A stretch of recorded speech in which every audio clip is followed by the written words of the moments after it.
Well, good afternoon. My name is Mark Skidmore. I'm the director of the North Central Regional Center for Rural Development.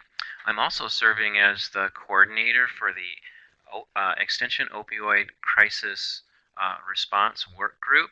And the work group is hosting a series of webinars to present information about existing programs that have been used for substance abuse and opioid-related activities within Extension. And today we have one more webinar. It's about the PROSPER program, and the title of the presentation is PROSPER, a State System for Delivery of Evidence-Based Programs. And our two speakers today are Richard Spoth and Lisa Schenker. Richard is the F. Wendell Miller Senior Prevention Scientist and the Director of Partnerships and Prevention Science Institute at Iowa State University. He also serves as the Director of the Coordinating Center for the Universal Prevention Curriculum in the North American region. Lisa Schenker has been a research scientist for Partnerships and Prevention Science Institute at Iowa State University, and they're both going to play tag team in the presentation today. So with that, I would like to hand it off to Richard and Lisa. Thanks to both of you for doing this webinar. I really appreciate you sharing this program. I guess it's not quite a program, is it? No, we'll be speaking to that, exactly. Okay, thanks. All right. So thank you, Mark, for the introduction and the opportunity to do this webinar today. Appreciate those of you who can make it on such short notice. We decided to go ahead with this even with the short notice because we knew it would be recorded, so everybody who had some interest could see it at some point. So I'll begin by talking about the title. And as you see that those two words, state system, are in bold. And I would like who's ever listening, if they could, to imagine it being even more bold or larger, because we're going to make a big point today about how PROSPER is a state system, how that is essentially what lies at the heart of PROSPER and connects to both the opportunities that PROSPER represents and the challenges that need to be addressed in order to successfully implement PROSPER. And in fact, I would say that's one of our purposes, to give whoever listens to this some sense of that, how it's essential reality, how its nature of being a system affects both how it can be an opportunity and how it presents challenges. Ready? Yep. So that theme will be woven in throughout our webinar today. And basically, this slide highlights the topics we'll be covering. Basically, we will be covering the why, the what, the how, and the where to in the future for PROSPER and those potentially involved with us. So first we'll be talking about the rationale. And that's a lot about the needs that PROSPER addresses, especially in rural areas. Then we'll move to an overview of the PROSPER system. Lisa will pick up there and talk about an overview, which is going to be in part about what it is, as best we can represent it in this short time, and how it operates, especially at the state level. Then we'll talk about research findings and touch on findings specific to opioid misuse, but we consider that another aspect of the why of PROSPER because it relates to potential for community level impact. And then finally, we'll talk about the PROSPER at the national level, and specifically our Prosper Network organization, and how that is designed to support states, how that operates. And that'll set the stage for talking about expectations for states' involvement with Prosper. As I briefly referenced when I talked about Lisa talking about the overview, we're going to do a little bit of tag teaming here. I think this is a first for these webinars. And so we'll be going back and forth to cover the next few slides. So this slide is going to set the stage for a bit of a story, but mostly it's going to be about the compelling reasons for talking about Prosper, but what Extension can do more generally. I know everyone who is listening and will be listening has heard so much and is very familiar with the extent of this crisis, this epidemic. So it's not so much about that, but I want to talk about when it hits home and how that relates to compelling reasons for moving forward with the work that is being promoted by the work group. So when it hits home, that is and was in the title of a conference for which I did a talk. When it hits home, and what struck me about that being in the title was how it relates to staggering statistics that can connect with heart-rending stories about how this crisis is affecting our communities, our families, and our kids. And so I think specifically about what was reported by the Center for Disease Control. In 2016, 63,600 overdose deaths. If I say the number 42,000, I'm guessing a lot of you will have heard that number before. Same year, the overdose deaths specifically connected to opioids. What that means is that in 2016, the number of deaths attributable to addiction and overdose exceeded the number of deaths from motor vehicle accidents. It's one thing to hear those kinds of statistics.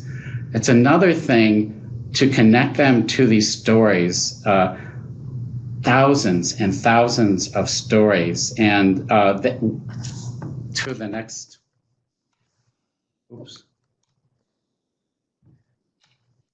Okay. Trying to get our story here. No, I really did it. Excuse us for a moment.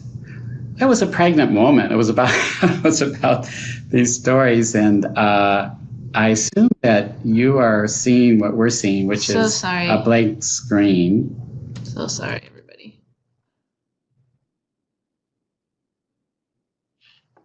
So we'll try to fix it as quick as we can, and I'll pick up where I left off.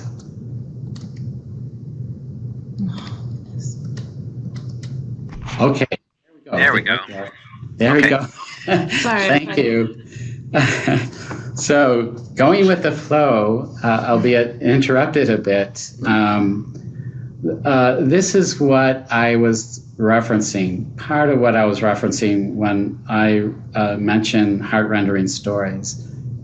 This is from the Register, as you see, feature in this past January's Register, and it presented the stories of moms who lost their boys. And what you see in that picture is Sandy Eberlin, and pictures of her son, Michael. Michael, I'll just say a bit about what was in the story. Michael was in treatment 19 times. He lost 13 friends before he died. We heard that story. We heard Sandy's story. And then Lisa as part of another grant we're doing that she's the lead on, or designed a workshop. We heard from 2 more moms. It was difficult to listen to. It's especially difficult and hits home when you connect those stories and you amplify them time and time and time again, thinking about the countless thousands of people who are being affected by this crisis. I think that's compelling. And for me, in this context, talking about this extension-based program, it's especially compelling because extension has such a big, important role to play. There's so much potential, I think, in helping to translate the science of primary prevention into widespread community practice. So I'm not just talking about in any individual program. I'm not talking about Prosper. I'm talking about the sum total of what extension can do to address this problem on a scale that really makes a difference for our kids and families. It's especially an issue in rural areas. This is a quote from Ron Manderscheid that some of you may have seen, but it's about this perfect storm, this combination of factors, combination of conditions, a kind of a nasty confluence of what's happening out there in rural communities. That's summarized by highlighting 2 things. One, how opioid and other drug problems are escalating in rural areas.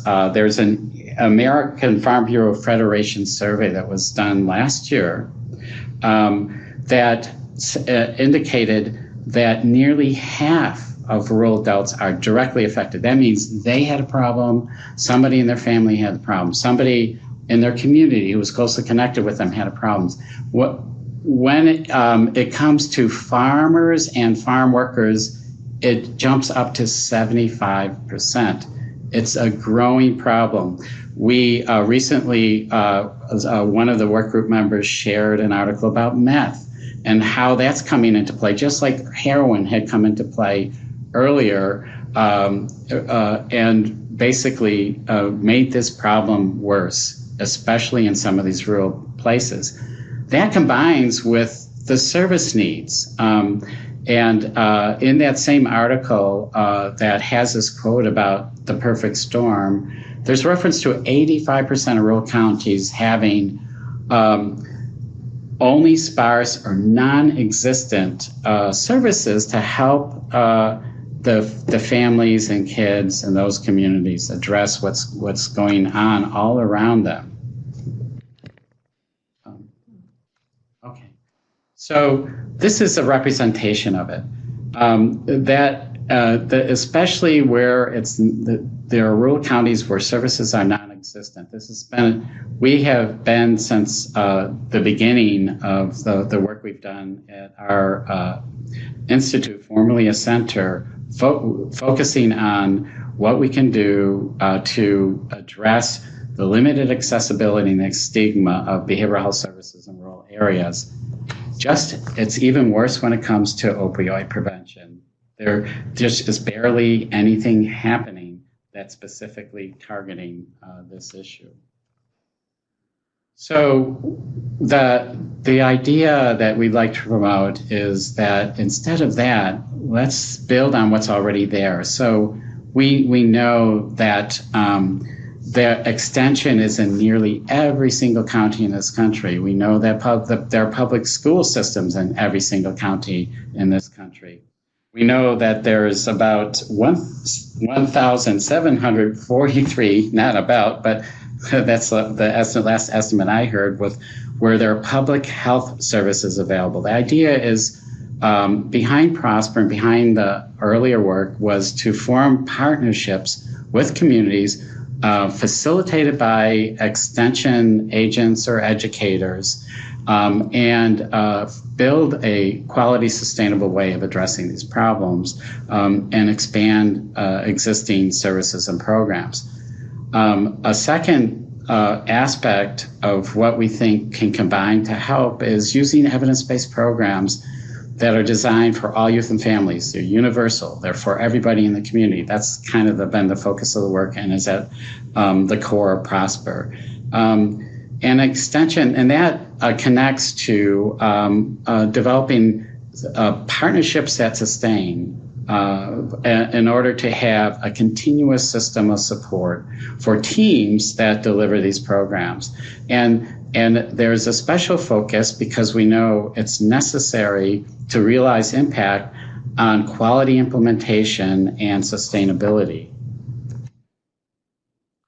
So back to what was in the title and how Prosper differs from a program. It's a state system. And it's our way of putting it in a nutshell. And it's our way of talking about how there are opportunities with Prosper, but there also are challenges. So right there at its center is something that's proven, state-based, and science-driven. We can talk a little bit as we go along about how we integrate the science with the practice. It's a training, technical assistance, and program delivery system that has as its primary purpose of supporting sustained high-quality implementation of individual evidence-based programs, along with, and we'll be talking about this, research-based programs.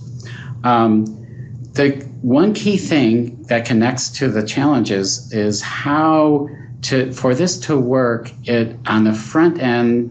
There needs to be really careful consideration and buy-in across multiple levels within extension, depending on how you think about it. In our state, for example, and I think in many states that we work with, there is a top level of folks at the university, including extension specialists. And then there are regional coordinators or directors, and then the folk at the county level. What this requires is buy-in at all levels. And we, to the point that we had a grant that helped us design a system for helping anyone who wanted to do this, any state, any partners in other states, to kind of figure out if the goals to meet that relate to the needs could be aligned with the goals of Prosper. That connects to another challenge, a very common and frequent challenge, which is that it requires a substantial investment in terms of time, resources, money, and as we'll show, we hope there's big potential return on that, but the investment is across all of those things, having adequate support, having personnel, and that gets into something that has been a theme since we have been working with Extension on all of our universal programs, including Prosper. One prevention coordinator said it well, I think, when he said that what we're having to deal with is how frequently our computer pings, our phone rings, and our door swings to meet some need or to address some concern or to support people who are coming to them for help from their county. The returns concern the public health impacts and then the having some infrastructure to build out from the get-go. I want to turn this over to Lisa. We're going to start moving at a faster pace here. We hope that you get a good sense about the what and the how. But I would be remiss if I didn't go back to what was on the slide at the beginning that I was going to highlight. It's basically 3 shout-outs. One is to our funders. There's a list of them. The lion's share has come from NIH, NIDA. Another is to our partners at Penn State University. In 1998, May of 1998, I wrote a letter about a conference that NIH, specifically NIMH, sponsored with Extension here at this university. And it was about how Extension could facilitate doing NIH kind of science and getting into practice. The kernel of Prosper was in one paragraph in a thank you letter I wrote, to which PSU colleagues responded very quickly, indicating they would love to collaborate. That was Mark Greenberg and Karen Bierman. They joined with Janet Welsh and Danny Perkins, and they have been with us since 2001, when we first wrote the proposal that got funded, and to this day, because our original project continues. So with all of that, we're going to give you a quick overview and talk about findings and next steps. Okay. All right. So as Dick has mentioned, Prosper is a state prevention delivery system. So what I'm going to do now is go through each of the levels. We think of the state partnership as having 3 tiers. And so I'm going to start with community teams and then move through each of those. So what does Prosper look like at the community level? Well, we have small strategic teams. They start with between 8 to 10 members. They are led by county extension. Usually it's somebody at the county office. It's any kind of staff person. We've had a range of folks take on this role, but it takes about a day a week for them to do this work. We also have a partner from usually the middle school. Sometimes it's a school counselor, sometimes it's an administrator, but having that school co-leader as a partner with the team is huge, because they give the team access to those middle school students and partner with the school-based program, which I'll be talking about in a little bit, but also helping recruit for the other programming that the teams are working on. So in terms of other community volunteers, it's a range, and teams do vary in who's on those teams, but they may include local mental health or public health representatives, substance abuse agency representatives. We always tell them to have some parents that just represent that point of view.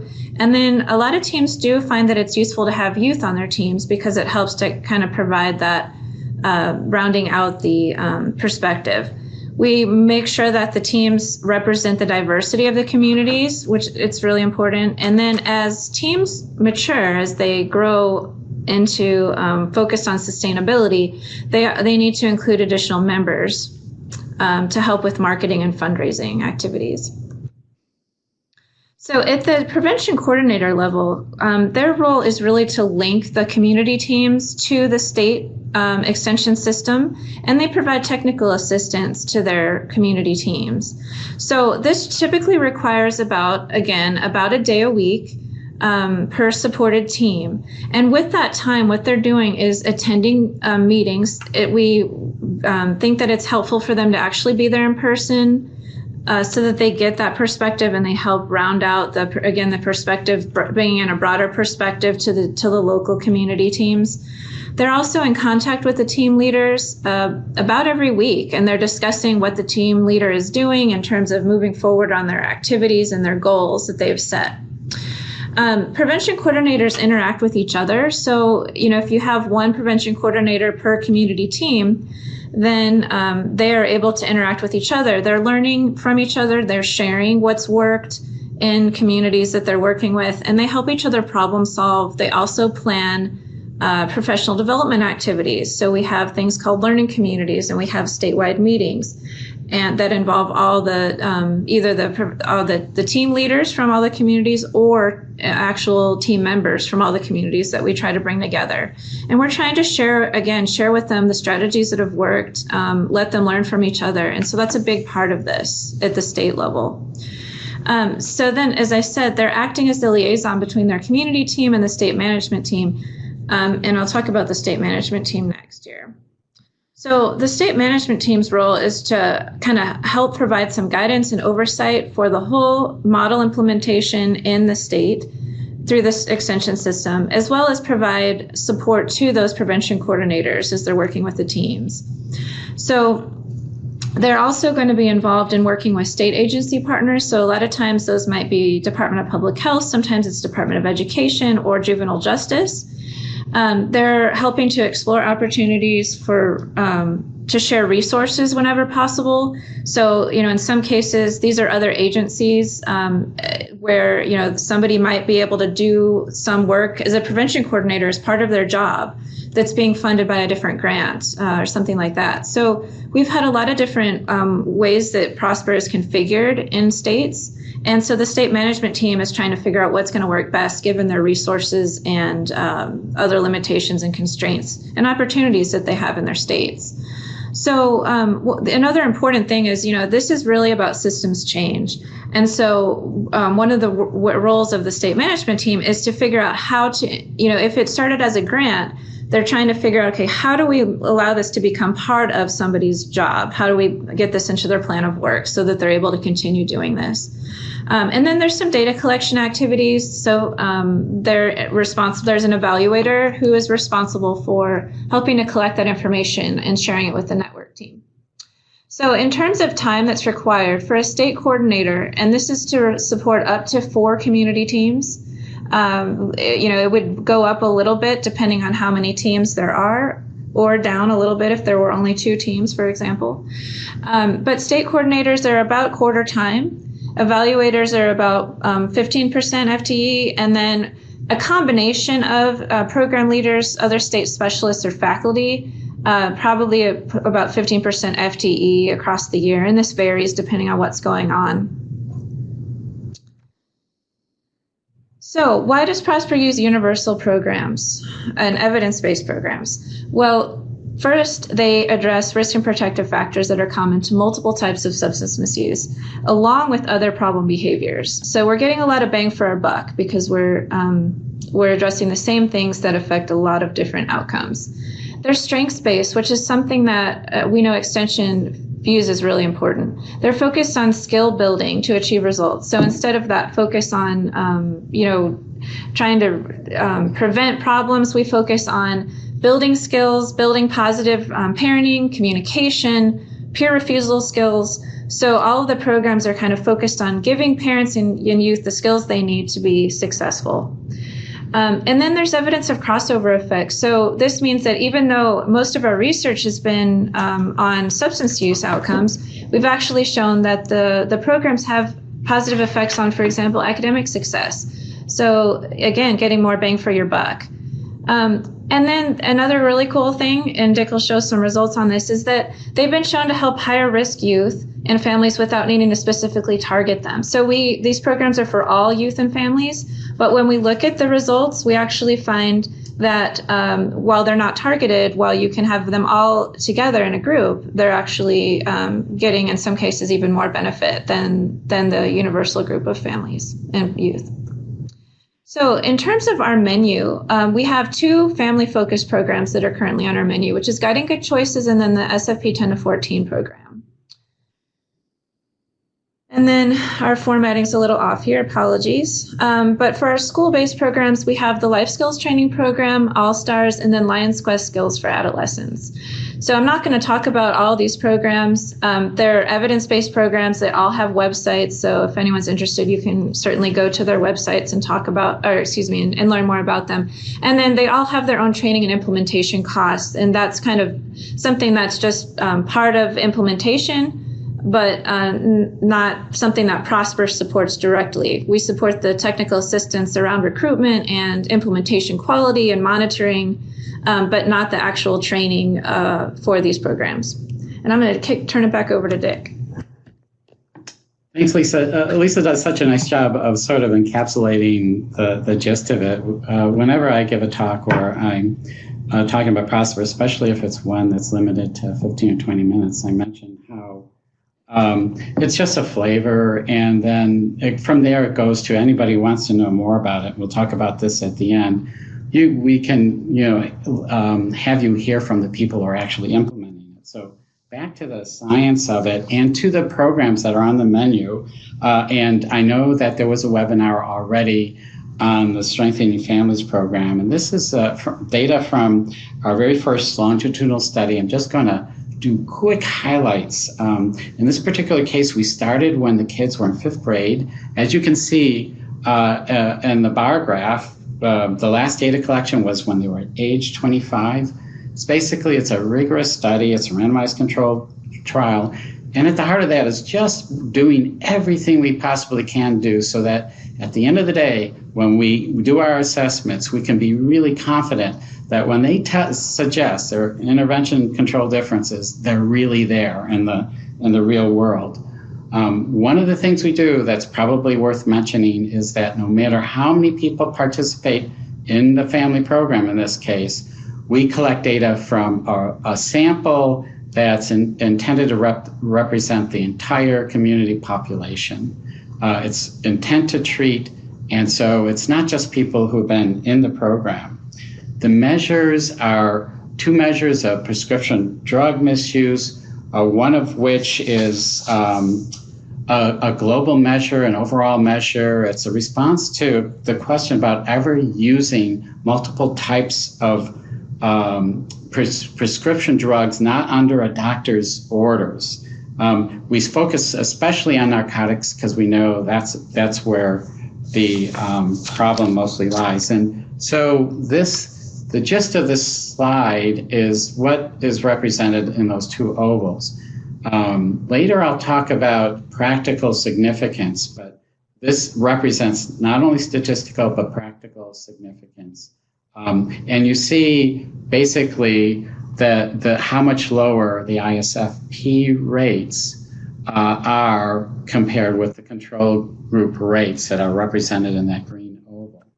As Lisa said, this is about a study that followed the original family program, originally called Iowa Strengthening Families Program, that began in 1990 and funded pilot work in 1991. This is a study that followed it in 96, and the key difference was, along with having the same design and trying to do a rigorous study as best we could, we wanted to combine the family program with a school-based program. LST, you also heard a webinar on that, those of you who listen. The idea was to see what happened when you combine interventions designed to address those 2 primary socializing environments. And in this case, we looked especially closely at whether or not there were comparable benefits for both lower and higher risk subsamples. This slide, like the one before, just shows with the blue, which represents SFP 10 to 14 plus LST, lower rates, through young adulthood, when following these kids from middle school. This looks specifically at subsamples, higher risk subsamples, so not the total sample, and you see here that the findings are more pronounced in this particular case, with the higher risk doing even better than the lower risk or the total sample. Oops. And then we'd be remiss if we didn't touch on this slide, because we've done a series of economic benefit analyses, both cost benefit and cost effectiveness, and work with health economists to make this very conservative.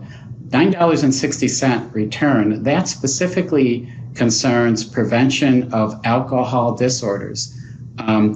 We have also looked at meth, and you see comparable, pretty defensible, tested by what they call sensitivity analysis, robust findings for meth as well, and then for other outcomes. And so basically, the point is that the programs on the Prosper menu have economic benefits.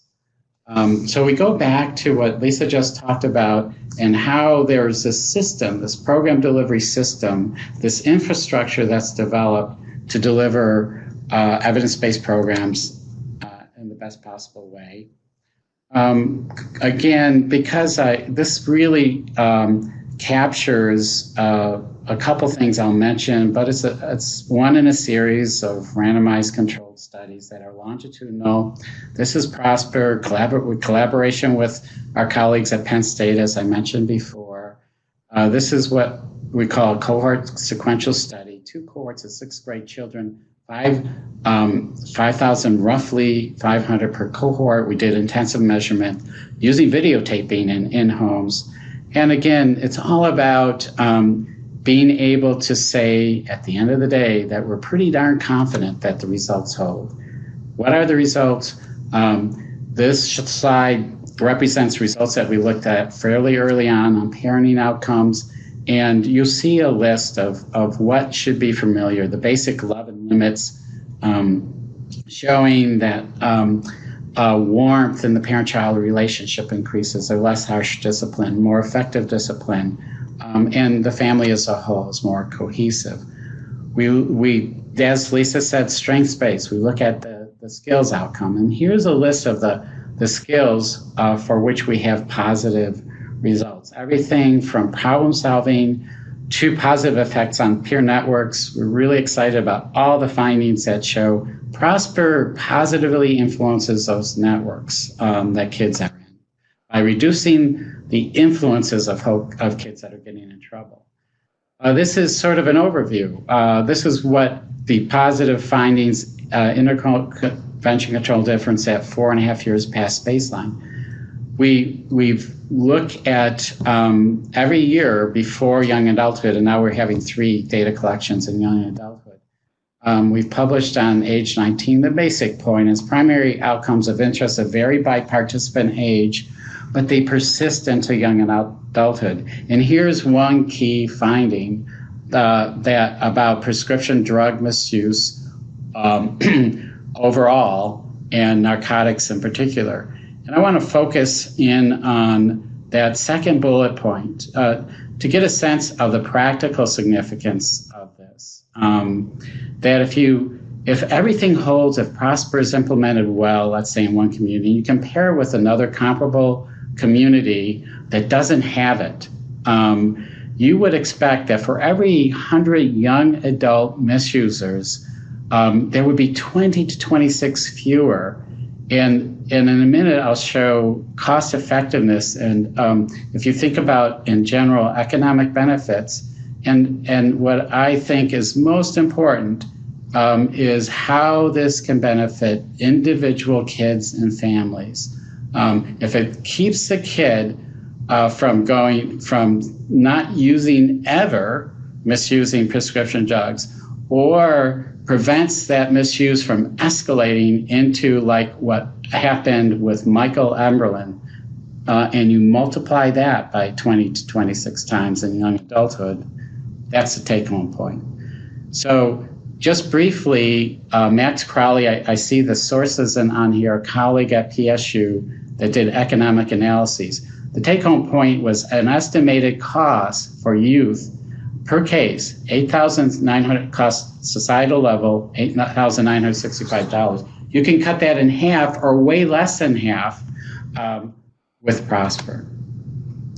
So Prosper, what does all this mean? It's about real-world implementation systems grounded in extension, the whole idea of science with practice, trying to figure out how to get evidence-based programs into communities, implemented in a quality way and sustained over time. And that where we are now is trying to lay the groundwork for scaling up Prosper. And to that point, and especially in connection with the opioid crisis, we're making some adaptations that, we have some sort of small grants funded to do this. We're making it more streamlined because that makes it more practical in well maintaining an effort to change systems. We're adding components to enhance opioid-related outcomes, some of which you've already heard about in these other webinars. We're figuring out ways to build capacity to support other states, and especially to the point we're working on proposals to get federal funding to help us help other states. So I'll turn it back over to Lisa. Okay. All right. So we have a network, Prosper Network, at Iowa State University. We support a national network of states. We're working with 6 states currently, And our network team is made of trainers. We have TA providers, evaluation specialists, and then senior prevention scientists. So this just kind of shows what this looks like. So the network connects each of these states' partnership systems. So this is showing you, there's 6 states here. Each one has their own structure, and then they're all connected by this network team. So one of the benefits of the network team is that because we're working with all the states, and because we've been doing this for so long with our colleagues at Penn State, we have a lot of experience and knowledge with the way this works in different states, how it works with different extension structures. So we've kind of seen a lot of different things over the years, and help states to problem solve and figure out what's going to work best for them. So in terms of what the team does in supporting Prosper in these states, we have a complete set of implementation materials, including standardized manuals and standardized trainings that we provide. We have tailored ongoing TA for field and evaluation activities. This involves a coach that works with each state, as well as an evaluator that works with an evaluator at the state. We provide annual reports. So there's a lot of information. We've kind of just skimmed over that, but because this is we're implementing evidence-based programs and it's an evidence-based model, what we're really doing is collecting a lot of process information, process data that tells us how well programs are being implemented. So we do observations, the communities do observations of their programs. We also collect data from team members, so we get a sense of how they're thinking things are going. Our prevention coordinators report on their perceived progress, and team leaders report on their progress as well through a benchmarking process. So we use all this information, that some of this is web-based applications and reporting systems, along with sustainability planning and resource generation tools. Some of them may be grant templates or approaches for doing revenue generation and resource generation. We're reaching out to partners and getting funds for sustainability.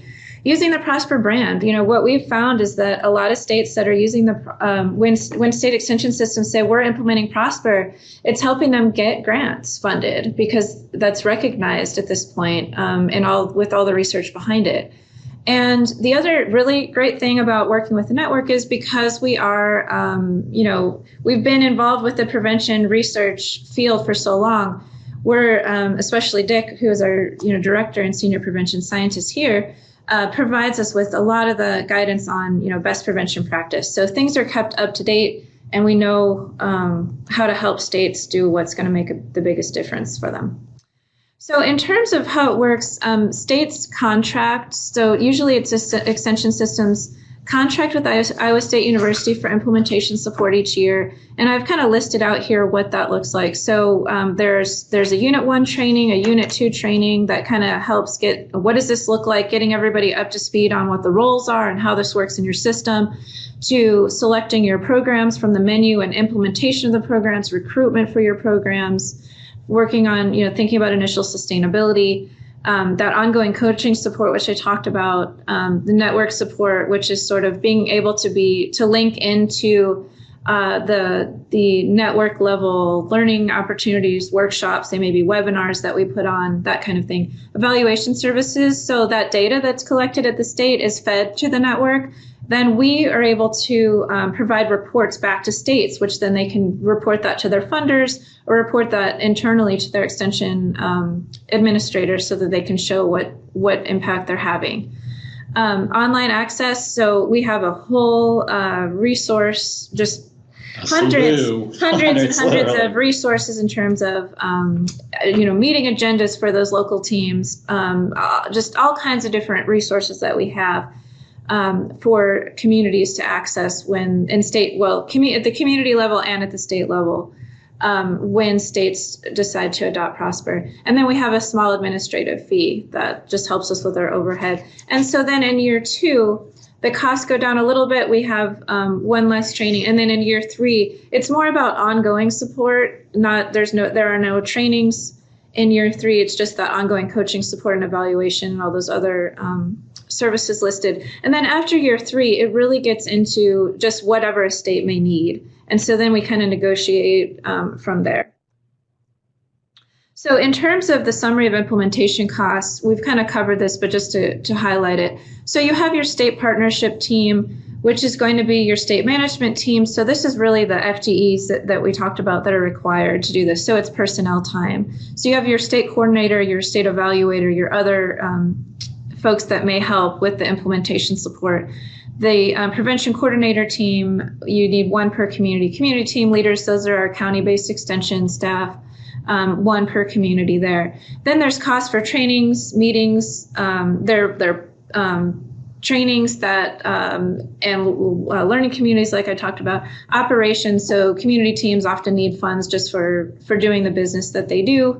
Maybe recruitment, maybe incentives for programming, those kinds of things before they can actually get that for themselves as they do their resource generation. And then the school and family program implementation, like we talked about, those programs vary depending on, each individual program has their own cost, and that's not included in the Prosper related costs. So really, when states get to that point, they're negotiating directly with the program providers for those trainings and implementation support. And then the contracted Prosper network support, which we just talked about. So in terms of some potential funding strategies that states have used, there are a few at NIFA that states have been successful with. And one of them, probably the biggest so far, has been the Child, Youth, and Families at Risk, or the CIFAR program. And so we have a number of states that have received funding through CIFAR that have supported Prosper Startup. The Rural Health and Safety Education grant program also has funded some Prosper-related projects. And then, just as we talked about, this is a systems change effort. And so what really needs to happen is, you might get funding to help kind of offset the initial costs of getting this going and all the training and work. But this really comes down to an extension system wanting to put this into what they're doing as part of their work. And so it's about changing what their staff are doing. And so sometimes what happens is, like we said, there'll be an influx of initial funding to support programming. And then the focus is on resource generation and sustainability. And so the Prosper model was designed as a huge part of that, because we know we don't want things to just end as soon as a grant ends. We want it to keep going. And so a huge focus on that. And then we are looking, as Dick mentioned, at looking for some federal funding that might support us, as well as states that are ready to adopt Prosper. So we're really excited about what may come from that. And I don't know if, Dick, you want to say anything else about that before we wrap up here? Just briefly, that we're pursuing this as best we can because of some of my involvements with various federal agencies, and then also with congressional briefing and follow-ups to that. It's pretty clear, and many of you probably know, that there's a tremendous amount of funding, by one count, $4.3 billion that was in new dollars through the last omnibus funding for this current fiscal year. A lot of that is not focused, most of it, not on prevention, but the expectation is that more and more of it will flow into prevention. Of course, there are other non-federal sources that we're looking at. So we're excited about the prospect of being in a position to get support to build capacity to support states that have interest in that. So it's more of a sort of a collaborative funding model with support from the states and support from Prosper Network. So we'll wrap up here. Apologies for going a bit long, but we do have a website. So at thehelpingkidsprosper.org, you can find out a lot more information about all the things we've talked about. So at this point, we'll open it up to any questions you all have. Thank you, Lisa and Richard, for sharing all this great information. For those of you who are on the webinar, if you have some questions, you can just type them in the chat. So please feel free to do that. One of the questions that I had was in terms of the local community teams. Are local government or business leaders ever a part of those community teams? The short answer is yes. And if you remember, what Lisa referenced when she was talking about teams, the expectation is that they'll grow, especially when they get into a sustainability phase. And maybe one of our teams, I mean, we have teams that started with us way back in 1992 that are still going, and they exemplify how this works. Because they've been so successful in getting sustainability funding. And that often involves business leaders or people who are connected to businesses. And then occasionally with governmental NGOs or whatever, but I would say more often than not, when the teams expand, they involve people who are connected to the business community. Lisa, I don't know if you have any. Yeah, I would agree. I think, it really varies by community, who's available and who, but sometimes those business leaders are the biggest champions. And having the government is also, can be really helpful in terms of getting the word out and promoting. And so every community is so unique in terms of who the champion is locally. It's really neat to see the variety that they get. Yes, and so it may be a social service person who's a champion, but that's what often happens is there is a champion, and that champion helps in one way or another connecting to people who have some funds that they can use to support this. But most successful communities have that champion, sometimes a team member, sometimes a participant in the family program. It has varied quite a bit. Great, thanks. I don't see anybody typing any questions in. Are there questions coming in from the participants?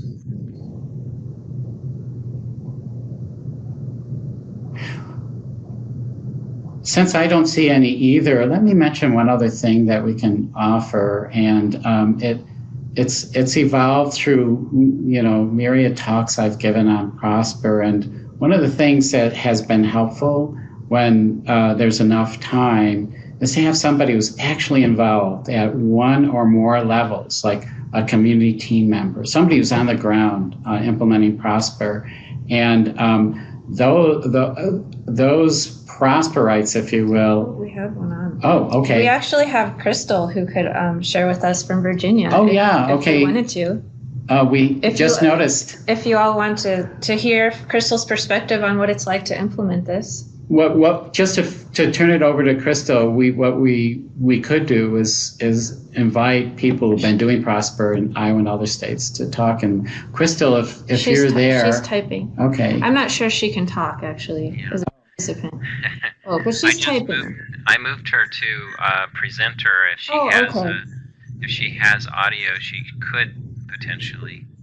Sorry for putting you on the spot. Sorry, Crystal. That was Lisa's idea. Sorry.